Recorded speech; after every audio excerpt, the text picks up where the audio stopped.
ಅತೃಪ್ತ ಶಾಸಕರ ಹೆಸರುಗಳನ್ನ ಕರೆದು ಏನ್ರಪ್ಪ ನಿಮ್ಮ ಸಮಸ್ಯೆ ಅಂತ ಸಿದ್ದರಾಮಯ್ಯನವರು ಎಲ್ಲರ ಸಮಸ್ಯೆಯನ್ನ ಆಲಿಸುವಂತಹ ಕೆಲಸವನ್ನ ಮಾಡ್ತಾ ಇದ್ದಾರೆ. ಎ ಗಣೇಶ್, ಪ್ರತಾಪ್ ಗೌಡ, ದದ್ದಲ್, ಶಿವರಾಮ್ ಹೆಬ್ಬಾರ್ ಇವರೆಲ್ಲರ ಹೆಸರುಗಳನ್ನ ಪ್ರಸ್ತಾಪಿಸುವ ಮೂಲಕ ತಮ್ಮ ಸಮಸ್ಯೆ ಏನು ಅನ್ನುವಂತಹ ಪ್ರಶ್ನೆಯನ್ನ ಎತ್ತಿದ್ದಾರೆ. ಅತೃಪ್ತರು ಅನ್ನುವಂತಹ ಮಾತುಗಳು ಕೇಳಿ ಬರ್ತಾ ಇತ್ತು. ಹಲವರು ಮುಂಬೈಗೆ ಹಾರಿದ್ದಾರೆ, ಹಲವರು ಅಬ್ಸ್ಕಾಂಡ್ ಆಗಿದ್ದಾರೆ, ಸಂಪರ್ಕಕ್ಕೆ ಸಿಗ್ತಾ ಇಲ್ಲ ಅನ್ನುವಂತಹ ಎಲ್ಲಾ ಪ್ರಶ್ನೆಗಳಿಗೆ ಇವತ್ತು ಉತ್ತರವನ್ನ ಪಡೆಯುವಂತಹ ಒಂದು ಕೆಲಸವನ್ನ ಸಿದ್ದರಾಮಯ್ಯ ಮಾಡ್ತಾ ಇದ್ದಾರೆ.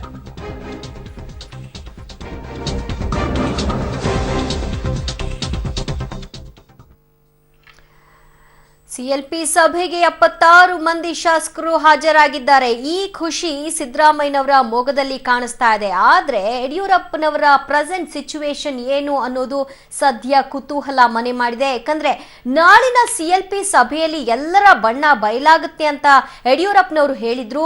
ಯಾವ ಬಣ್ಣದ ಕುರಿತಾಗಿ ಅವರು ಮಾತನಾಡಿದ್ರೋ ಗೊತ್ತಿಲ್ಲ. 76 ಮಂದಿ ಶಾಸಕರು ಹಾಜರಾಗಿದ್ದಾರೆ, 4 ಮಂದಿ ಗೈರಾಗಿದ್ದಾರೆ.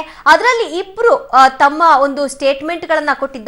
ಯಾವ ಕಾರಣಕ್ಕೆ ಬರೋದಕ್ಕೆ ಸಾಧ್ಯವಾಗಲಿಲ್ಲ ಅಂತ. ಆದ್ರೆ ಮಹೇಶ್ ಕುಮಟಳ್ಳಿ ಮತ್ತು ರಮೇಶ್ ಜಾರಕಿಹೊಳಿ ಇವರಿಬ್ಬರ ಕುರಿತಾಗಿ ಯಾವುದೇ ಮಾಹಿತಿಗಳಿಲ್ಲ. ಈ ಇಬ್ಬರನ್ನ ಇಟ್ಕೊಂಡೆ ಬಣ್ಣ ಬಯಲಾಗುತ್ತೆ ಅಂತ ಯಡಿಯೂರಪ್ಪನವರು ಹೇಳಿದ್ರು, ಅಥವಾ 19/19ಗೆ ಇನ್ನೂ ಒಂದಿನ ಬಾಕಿ ಇದೆ, ಆಗ ನಾನು ಈ ಬಣ್ಣದ ಕುರಿತಾಗಿ ಮಾತನಾಡ್ತೀನಿ ಅನ್ನೋ ಉದ್ದೇಶದಲ್ಲಿ ಅವರು ಹೇಳಿದ್ರೋ ಗೊತ್ತಿಲ್ಲ. ಅಥವಾ ಇವತ್ತಿನ ಸಭೆಗೆ ಬಂದವರು ಇವತ್ತು ಬಂದು ನಾಳೆ ಅಸಮಾಧಾನಗೊಳ್ಳೋದಿಲ್ಲ ಅಂತ ಯಾವ ಕನ್ಫರ್ಮೇಶನ್ ಇಲ್ವಲ್ಲ, ಆ ರೀತಿಯಾದಂತಹ ಯಾವ ಒಂದು ಮುಚ್ಚಳಿಕೆಗಳನ್ನು ಕೂಡ ಕೊಟ್ಟಿಲ್ವಲ್ಲ. ಮುಂದೆ ಅಂಥದ್ದೊಂದು ಸ್ಫೋಟ ಆಗಬಹುದು, ಆಗ ನಾವು ಬುಟ್ಟಿ ಹಿಡಿಯೋ ಕೆಲಸವನ್ನ ಮಾಡೋಣ ಅನ್ನುವಂತಹ ಒಂದು ಅರ್ಥದಲ್ಲಿ ಹೇಳಿದ್ರೋ ಗೊತ್ತಿಲ್ಲ. ಒಟ್ನಲ್ಲಿ ಈ ಸಂಕ್ರಾಂತಿ ಸಿಹಿ ಸಿದ್ದರಾಮಯ್ಯನವರ ಪಾಲಿಗಂತೂ ಆಗಿರೋದು ಸತ್ಯ.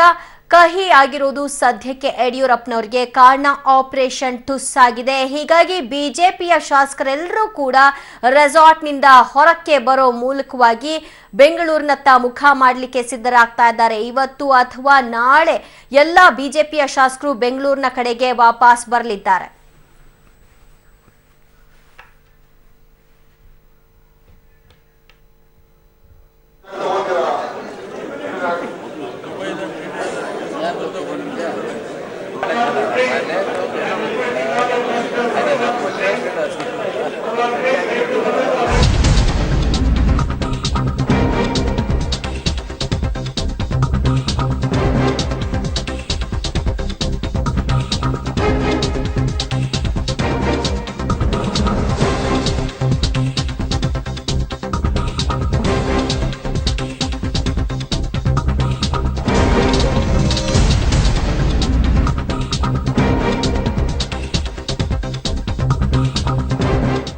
ಇವತ್ತಿನ ಶಾಸಕಾಂಗ ಸಭೆಯಲ್ಲಿ 2 ನಿರ್ಣಯಗಳನ್ನ ತೆಗೆದುಕೊಳ್ಳುವಂತಹ ಸಾಧ್ಯತೆ. ಒಂದು, ಸಭೆಗೆ ಗೈರು ಹಾಜರಾದಂತಹ ಶಾಸಕರನ್ನ ಅಮಾನತುಗೊಳಿಸೋದು ಮತ್ತು ಪಕ್ಷಾಂತರ ನಿಷೇಧ ಕಾಯ್ದೆಯಡಿ ಶಾಸಕತ್ವ ಅನರ್ಹತೆಗಾಗಿ ಸ್ಪೀಕರ್ಗೆ ದೂರನ್ನ ಕೊಡೋದು. ಈ 2 ನಿರ್ಣಯಗಳಿಗೆ ಮೊರೆ ಹೋಗುವ ಸಾಧ್ಯತೆ ಇದೆ. ಶಾಸಕರನ್ನ ಅನರ್ಹ ಮಾಡಿದ್ರೆ 6 ವರ್ಷ ಚುನಾವಣೆಗೆ ಅವರು ಸ್ಪರ್ಧೆ ಮಾಡಲಿಕ್ಕೆ ಸಾಧ್ಯವಾಗೋದಿಲ್ಲ. ಅಂದ್ರೆ 2 ಚುನಾವಣೆಗಳಿಂದ ಆ ಶಾಸಕ ದೂರ ಉಳಿಬೇಕಾಗತ್ತೆ. ಎಲ್ಲವನ್ನೂ ಕೂಡ ಗೊತ್ತಿದ್ದೇ ಗೈರಾದ್ರ ಅಥವಾ ಇನ್ನೇನಾದ್ರೂ ಮೊಂಡತನಕ್ಕೆ ಮುಂದಾಗ್ತಾ ಇದ್ದಾರಾ ಗೊತ್ತಿಲ್ಲ. ಒಟ್ಟಿನಲ್ಲಿ ಬಿಜೆಪಿ ಈ ಆಪರೇಷನ್ ಸಕ್ಸಸ್ ಕಾಣಲಿಲ್ಲ. ಆದ್ರೆ ಈ ಶಾಸಕರನ್ನ ಒಗ್ಗೂಡಿಸುವಲ್ಲಿ ಕಾಂಗ್ರೆಸ್ ಯಶಸ್ಸನ್ನ ಕಂಡಿದೆ ಮತ್ತು ಯಾರು ಗೈರಾಗ್ತಾ ಇದ್ದಾರೆ ಅವರಿಗೆ ಒಂದು ತಾಕೀತು ಮಾಡುವಂತಹ ಸಾಧ್ಯತೆಗಳು ಇದೆ. ಆ 2 ಸಾಧ್ಯತೆಗಳನ್ನ ನೋಡೋದಾದ್ರೆ, ಒಂದು, ಸಿಎಲ್ಪಿ ಗೈರಾದಂತಹ ಶಾಸಕರಿಗೆ ಈಗ ಸಂಕಷ್ಟ ಎದುರಾಗುವಂತಹ ದಿನಗಳು. ಯಾಕಂದ್ರೆ ಮೊನ್ನೆ ಅಷ್ಟೇ ನೋಟಿಸ್ ಅನ್ನ ಕೂಡ ಸರ್ವ್ ಮಾಡಿದ್ರು. ಶಾಸಕಾಂಗ ಸಭೆಗೆ ಯಾರು ಕೂಡ ಗೈರಾಗುವಂತಿಲ್ಲ, ಗೈರಾದ್ರೆ ಸೀರಿಯಸ್ ಆಕ್ಷನ್ ತೆಗೆದುಕೊಳ್ತೀವಿ ಅಂತ. ಸೀರಿಯಸ್ ಆಕ್ಷನ್ ನ ಅರ್ಥ ಏನು? ಸಭೆಗೆ ಗೈರಾಗುವಂತಹ ಶಾಸಕರನ್ನ ಅಮಾನತುಗೊಳಿಸೋದಾ ಅಥವಾ ಪಕ್ಷಾಂತರ ನಿಷೇಧ ಕಾಯ್ದೆಯಡಿ ಶಾಸಕತ್ವ ಅನರ್ಹತೆಗಾಗಿ ಸ್ಪೀಕರ್ಗೆ ದೂರನ್ನ ಕೊಡೋದಾ? 2ರಲ್ಲಿ ಏನ್ ಮಾಡಬಹುದು ಕಾಂಗ್ರೆಸ್ ಅನ್ನೋ ಸದ್ಯದ ಪ್ರಶ್ನೆ ಕಾಡ್ತಾ ಇದೆ. ಅಥವಾ ಇನ್ನೂ ಕಾದು ನೋಡುವಂತಹ ಅಥವಾ ಈಗ ಹೋಗಿರ್ತಕ್ಕಂಥ ಅತೃಪ್ತರನ್ನ ಸೆಳೆಯುವಂತಹ ನಿಟ್ಟಿನಲ್ಲಿ, ಅವರನ್ನ ಸಮಾಧಾನ ಪಡಿಸುವಂತಹ ನಿಟ್ಟಿನಲ್ಲಿ ಸಿದ್ದರಾಮಯ್ಯನವರ ಕೈ ಮೇಲಾಗುತ್ತಾ?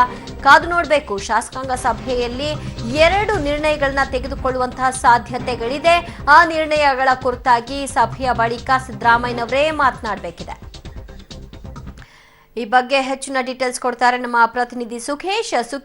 ಸಿಎಲ್ಪಿ ಮೀಟಿಂಗ್ನ ಉದ್ದೇಶ ಮತ್ತು ಈ ಸಭೆಯಲ್ಲಿ ತೆಗೆದುಕೊಳ್ಳಬಹುದಾದಂತಹ ನಿರ್ಣಯಗಳೇನು? ದಿವ್ಯಜ್ಯೋತಿ, ಏನು ಆಪರೇಷನ್ ಕಮಲದ ಭೀತಿಯಲ್ಲಿ ಕಾಂಗ್ರೆಸ್ ಶಾಸಕರುಗಳು ಪಕ್ಷಕ್ಕೆ ಕೈಕೊಟ್ಟು ಬಿಜೆಪಿ ತಕ್ಕಿಗೆ ಹೋಗ್ತಾ ಇದ್ದಾರೆ ಅನ್ನುವಂತ ಭಯ ಆಯಿತು. ಈ ನಿಟ್ಟಿನಲ್ಲಿ ಶಾಸಕರ ಸಮಸ್ಯೆ ಆಲಿಸುವಂತ ನಿಟ್ಟಿನಲ್ಲಿ ಸಿಎಲ್ಪಿ ಸಭೆಯನ್ನ ಕರೆದಿರುವಂತದ್ದು. ಬಹುಶಃ ಇವತ್ತಿನ ಸಭೆಯಲ್ಲಿ 2 ಪ್ರಮುಖ ನಿರ್ಣಯಗಳಾಗುವಂತ ಸಾಧ್ಯತೆ ಇದೆ. ಒಂದು, ಇವತ್ತಿನ ಸಿಎಲ್ಪಿಗೆ ಗೈರಾಗಿ ಬಂಡಾಯದ ಬಾವುಟವನ್ನು ಹಾಕಿರುವಂತಹ 4 ಜನ ಶಾಸಕರನ್ನ ಪಕ್ಷದಿಂದ ಅಮಾನತಿನಲ್ಲಿಡುವಂಥದ್ದು, ಅಂದ್ರೆ ಪಕ್ಷದಿಂದ ಅಮಾನತು ಮಾಡುವಂಥದ್ದು ಒಂದಾದ್ರೆ, ಎರಡನೇದಾಗಿ ಪಕ್ಷ ವಿರೋಧಿ ಚಟುವಟಿಕೆ ಅಥವಾ ಪಕ್ಷದ ಸಭೆಗಳಿಗೆ ಬರದೆ ಅವರು ಪಕ್ಷ ವಿರೋಧಿ ಚಟುವಟಿಕೆ ನಡೆಸ್ತಾ ಇದ್ದಾರೆ ಅಂತೇಳಿ ಶಾಸಕರ ಸದಸ್ಯತ್ವವನ್ನ, ಅಂದ್ರೆ ಶಿಫಾರಸ್ಸಿಗೆ ನಿರ್ಣಯವನ್ನ ಕೈಗೊಳ್ಳೋದಷ್ಟೇ, ಶಿಫಾರಸ್ ಮಾಡುವಂಥದ್ದಲ್ಲ, ಶಿಫಾರಸ್ಸಿಗೆ ನಿರ್ಣಯವನ್ನ ಕೈಗೊಳ್ಳುವ ಮೂಲಕವಾಗಿ ಒಂದು ಕಾದು ನೋಡುವ ಆಟಕ್ಕೆ ಕಾಂಗ್ರೆಸ್ ನಾಯಕರು ಮೊರೆ ಹೋಗುವಂತ ಸಾಧ್ಯತೆ ಇದೆ. ಹಾಗೇನಾದ್ರೂ ಆ ನಿರ್ಣಯವನ್ನ ಅಥವಾ ದೂರನ್ನ ಸ್ಪೀಕರ್ಗೆ ಕೊಡುವಂತ ನಿರ್ಣಯವನ್ನು ಕೈಗೊಂಡಾಗ ಅವರ ರಿಯಾಕ್ಷನ್ ಏನಿರುತ್ತೆ ಅನ್ನೋದು ಕೂಡ ಮುಖ್ಯವಾಗುತ್ತೆ. ಪಕ್ಷದಿಂದ ಅಮಾನತು ಮಾಡಿದ ಸಿಟ್ಟಿನಲ್ಲಿ ವಿಧಾನಸಭೆಯಲ್ಲಿ ಪ್ರತ್ಯೇಕ ಸ್ಥಾನಮಾನ ಕೇಳಿದ್ರೆ ಕೂರ್ಲಿಕ್ಕೆ ಈ ರೀತಿ ಏನಾದ್ರೂ ಅವರು ಕೌಂಟರ್ ಅನ್ನ ಶುರು ಮಾಡಿದ್ರೆ ಆ ಸಂದರ್ಭದಲ್ಲಿ ಅವರ ಶಾಸಕತ್ವ ರದ್ದನ್ನು ಮಾಡುವ ಸಂಬಂಧ ಯಾವ ರೀತಿಯ ಒಂದು ದೂರನ್ನ ಕೊಡಬಹುದು ಅಥವಾ ಶಿಫಾರಸನ್ನ ಸ್ಪೀಕರ್ಗೆ ಮಾಡಬಹುದು ಅನ್ನೋ ವಿಚಾರಕ್ಕೆ ಸಂಬಂಧಪಟ್ಟಂತೆ ಒಂದು ಸಭೆಯ ನಿರ್ಣಯ ಬರುವಂತ ಸಾಧ್ಯತೆ ಕಂಡು ಬರ್ತಾ ಇದೆ. ದಿವ್ಯಜ್ಯೋತಿ, ಉಮೇಶ್ ಜಾಧವ್ ಮತ್ತು ನಾಗೇಂದ್ರ ಇವರಿಬ್ಬರ ಗೈರು ಅವ್ರು ಕೊಟ್ಟಂತಹ ಕಾರಣ ಒಪ್ಪುವಂತಹ ನಿಟ್ಟಿನಲ್ಲಿ ಕಾಂಗ್ರೆಸ್ ಇದೆಯಾ ಅಥವಾ ಅದನ್ನು ಕೂಡ ಅನುಮಾನದ ದೃಷ್ಟಿಯಲ್ಲೇ ನೋಡ್ಲಾಗ್ತಾ ಇದೆಯಾ? ಖಂಡಿತ ಅವರು ಕೊಟ್ಟಿರ್ತಕ್ಕಂಥ ಪತ್ರ ಅಥವಾ ಕಾರಣ ಏನಿದೆ ಅದು ಕೂಡ ಅನುಮಾನಾಸ್ಪದವಾಗಿ ಇರುವಂತದ್ದು ಅನ್ನೋದು ಕಾಂಗ್ರೆಸ್ ನಾಯಕರ ಅಭಿಪ್ರಾಯ. ಮತ್ತು ಇವತ್ತಿನ ಸಿಎಲ್ಪಿ ಸಭೆಯಲ್ಲಿ ಅದೇ ಅಭಿಪ್ರಾಯ ವ್ಯಕ್ತವಾಗ್ತಾ ಇರುವಂತದ್ದು. ಕಾಂಗ್ರೆಸ್ ನಾಯಕರು ಬಹುತೇಕ ಅದೇ ಭಾವನೆ ಕೂಡ ಮೂಡಿರುವಂತದ್ದು. ಸುಮ್ಮನೆ ತಪ್ಪಿಸಿಕೊಳ್ಳಲಿಕ್ಕೆ ಈ ರೀತಿ ಒಂದು ಪತ್ರ ಬರದಂತೆ ಅಥವಾ ಮಾಹಿತಿ ನೀಡದಂತೆ ಮಾಡ್ತಾ ಇದ್ದಾರೆ ಹೊರತು ಅವರ ಉದ್ದೇಶ ಬೇರೆ ಇದೆ ಅನ್ನೋದು ಕಾಂಗ್ರೆಸ್ ನಾಯಕರು ಕೂಡ ಸ್ಪಷ್ಟವಾಗಿರೋದ್ರಿಂದ ಅವರ ಆ ಕಾರಣಗಳನ್ನು ಕೂಡ ಕನ್ಸಿಡರ್ ಮಾಡುವಂತ ಸಾಧ್ಯತೆ ತೀರಾ ಕಡಿಮೆ ಇದೆ.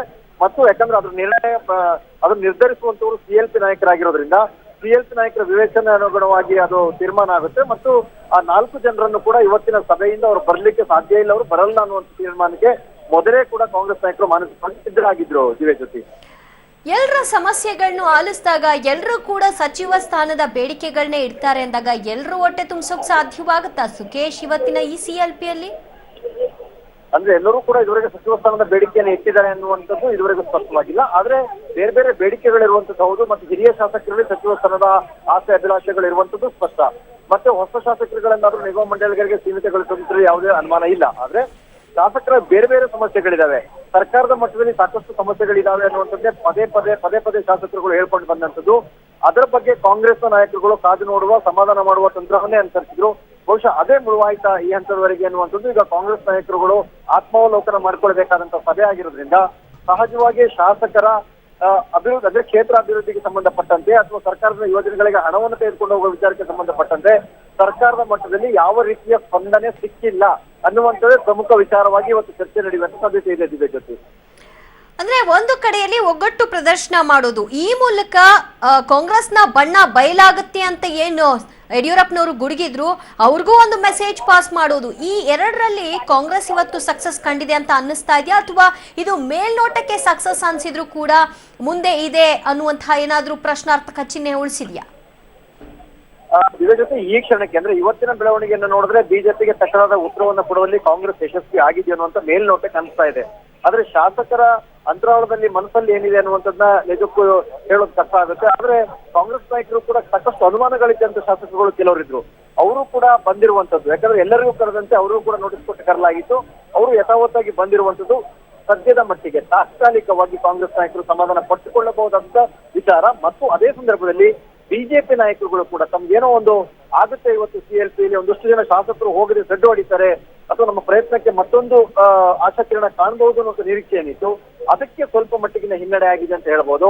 ಆದ್ರೆ ಯಾರ ಮನಸ್ಸಲ್ಲಿ ಏನಿದೆ ಅನ್ನುವಂಥದ್ದು ಈಗಲೇ ಹೇಳೋದು ಕಷ್ಟ. ಕಷ್ಟ ಸುಖವನ್ನು ಹೇಳಿಕೊಂಡ ನಂತರದಲ್ಲಿ ನಾಯಕರುಗಳ ಸ್ಪಂದನೆ ಹೇಗಿರುತ್ತೆ ಅನ್ನುವಂಥದ್ದು ನೋಡ್ಕೊಂಡು ಬಹುಶಃ ಶಾಸಕರು ಮುಂದಿನ ತೀರ್ಮಾನ ಮಾಡುವಂತ ತಳ್ಳ ಹಾಕುವಂಗಿಲ್ಲ. ಅದ್ರ ಜೊತೆ ರಮೇಶ್ ಜಾರಕಿಹೊಳಿಯ ಗೈರಿನ ಕುರಿತಾಗಿ ಸತೀಶ್ ಜಾರಕಿಹೊಳಿ ಬಳಿ ಏನಾದ್ರೂ ಕೇಳಿದ್ರ ಸಿದ್ದರಾಮಯ್ಯನವರು?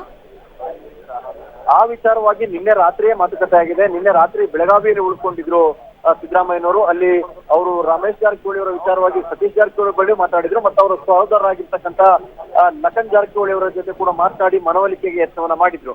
ಆ ಯಾವುದೇ ಪ್ರಯತ್ನಗಳು ಕೈಗೂಡದೇ ಇರೋದ್ರಿಂದ ಇಲ್ಲಿ ಮತ್ತೊಮ್ಮೆ ಮಾತನಾಡುವ ಅವಶ್ಯಕತೆ ಖಂಡಿತ ಬರಲ್ಲ ಅವರಿಗೆ. ಆದ್ರೆ ನಿನ್ನೆ ರಾತ್ರಿ ಬಹುತೇಕ ಸಿದ್ದರಾಮಯ್ಯ ಕೂಡ ಖಚಿತವಾಗಿತ್ತು ರಮೇಶ್ ಜಾರಕಿಹೊಳಿ ಅಂಡ್ ಟೀಮ್ ಅಂದ್ರೆ ಒಟ್ಟು 4 ಜನ ಗೈರಾಗ್ತಾರೆ ಅಂತ.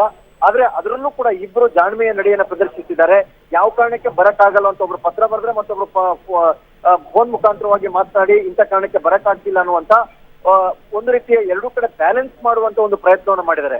ಬಹುಶಃ ಆ ಬ್ಯಾಲೆನ್ಸ್ ಬಿಜೆಪಿಗೆ ಸ್ವಲ್ಪ ಇರಿಸುಮುರುತಾಗಿರ್ಬೋದು. ಆದ್ರೆ ಕಾಂಗ್ರೆಸ್ ನಾಯಕರಿಗೆ ಆತ್ಮವಿಶ್ವಾಸ ಅಂತೂ ಖಂಡಿತ ತುಂಬಿಲ್ಲ. ಯಾಕಂತಂದ್ರೆ ಆ ಶಾಸಕರುಗಳು ಯಾವತ್ತಿದ್ರು ಕೈ ತಪ್ತಾರೆ ಅನ್ನುವಂತ ಒಂದು ಮನಸ್ಥಿತಿ ಕಾಂಗ್ರೆಸ್ ನಾಯಕರಿಗೆ ಈಗಾಗಲೇ ಬಂದು ಹೋಗಿದೆ. ದಿವ್ಯ ಜ್ಯೋತಿ, ವಾಟ್ ನೆಕ್ಸ್ಟ್ ಸುಖೇಶ್ ಅನ್ನುವಂತಹ ಪ್ರಶ್ನೆ, ಇದಕ್ಕೆಲ್ಲ ಉತ್ತರವನ್ನ ಈ CLP ಸಭೆಯ ಅಂತ್ಯದಲ್ಲಿ ಪಡೆದುಕೊಳ್ಳೋಣ. ಥ್ಯಾಂಕ್ ಯು ನಿಮ್ಮೆಲ್ಲ ಮಾಹಿತಿಗೆ.